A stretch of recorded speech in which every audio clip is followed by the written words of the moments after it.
Disasters can strike at any time, and having a solid emergency plan is the key to keeping your loved ones safe.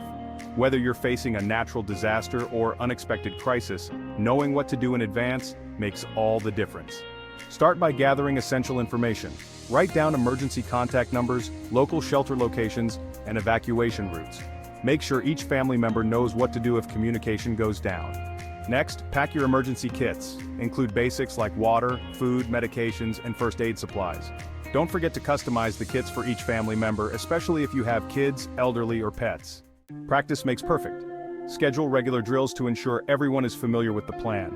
This helps reduce panic and confusion during a real emergency. Identify safe locations.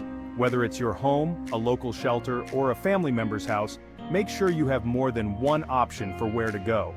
Create a communication plan so everyone knows how to reconnect if separated. Remember, preparedness is peace of mind. You don't need to feel overwhelmed, just start small and build from there. Hey, if you like this video and want more info on this topic, click on this video here. You can also get more life-saving information at isurvivethrive.com, and of course, don't forget to subscribe to our I Survive Thrive YouTube channel.